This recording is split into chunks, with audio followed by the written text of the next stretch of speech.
Imagine opening your laptop tomorrow morning. You see an urgent email from your CEO. Mass layoffs. Effective immediately. But you don't get the usual corporate excuses. No talk about bad quarters, inflation, or high interest rates. Instead, they drop a bomb. Artificial intelligence has made your role redundant.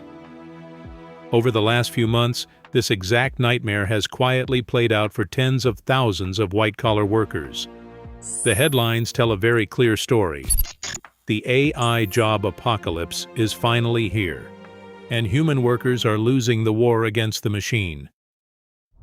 But if you look at the actual math coming straight out of Wall Street, something makes absolutely zero sense. Because right now, tech giants are purging thousands of employees while simultaneously reporting the highest, most record-breaking profits in human history.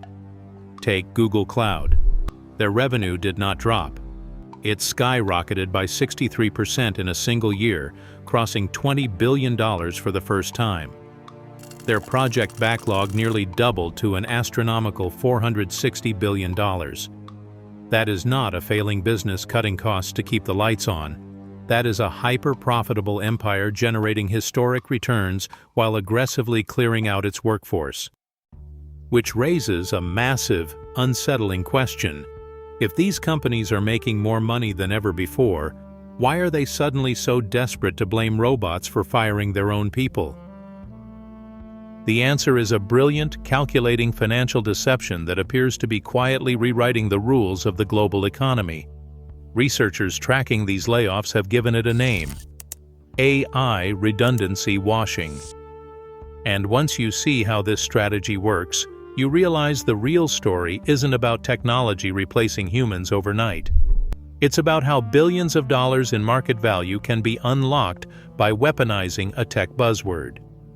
To understand the motive, you have to look at how this incentive plays out on Wall Street. If a CEO stands in front of investors and admits that a major project underperformed or that management made a strategic mistake, the reaction tends to be brutal. The stock price often takes a hit. Institutional investors get nervous.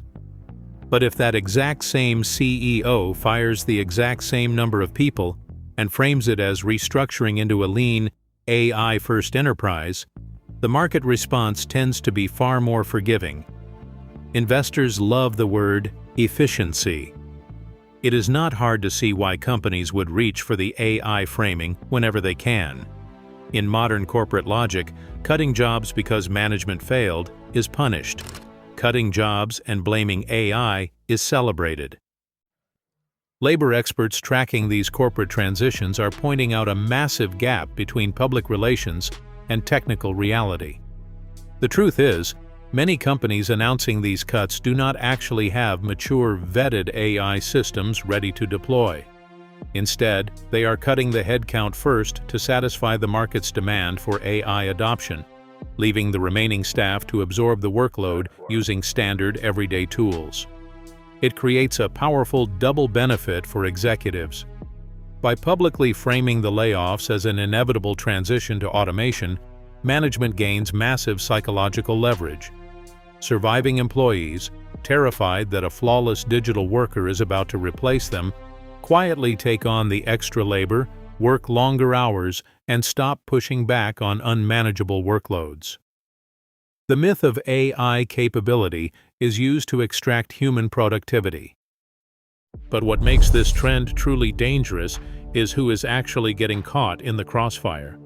You'd assume entry-level coders or basic copywriters are the ones disappearing. But the structural data reveals the axe is falling heavily on a completely different target: middle management. Corporations are systematically flattening the corporate ladder from the center. Take Google, which quietly eliminated roughly 35% of its managers overseeing small teams. These aren't the people building the code, they are the management layer whose entire job is coordination.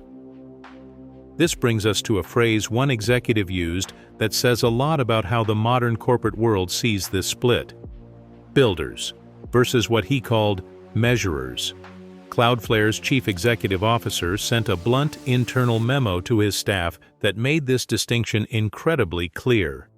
He openly labeled the vast majority of laid-off employees as measurers, specifically targeting middle management, internal auditing, and revenue recognition roles, as opposed to the people actually building the product. Meanwhile, Salesforce's chief executive officer openly stated on a podcast that the operational goal was simply to run with less heads, right before cutting thousands of customer service positions. This isn't an automation crisis born out of technical progress. It's an old-school corporate cost-cutting cycle wearing a highly futuristic costume.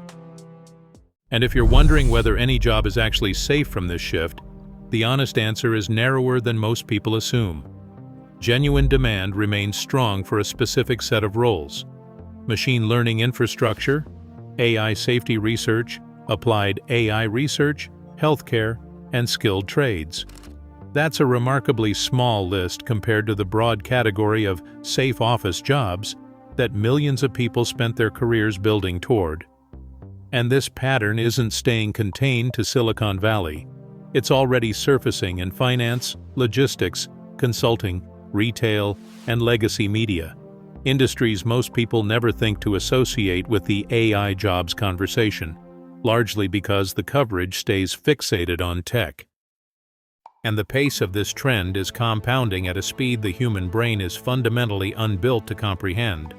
According to data from the outplacement firm Challenger, Gray & Christmas, AI-linked layoffs went from a niche metric to a primary driver of corporate restructurings. In 2024, AI-linked layoffs totaled around 18,000 jobs.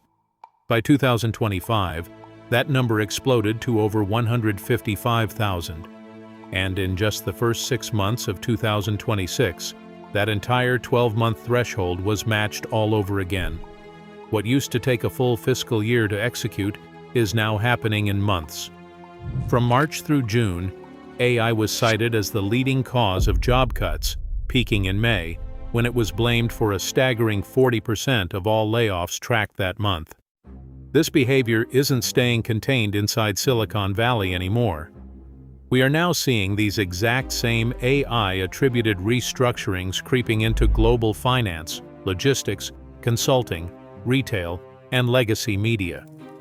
If this velocity continues unchecked, the big question in 12 months won't be about whether an algorithm is smart enough to do your job.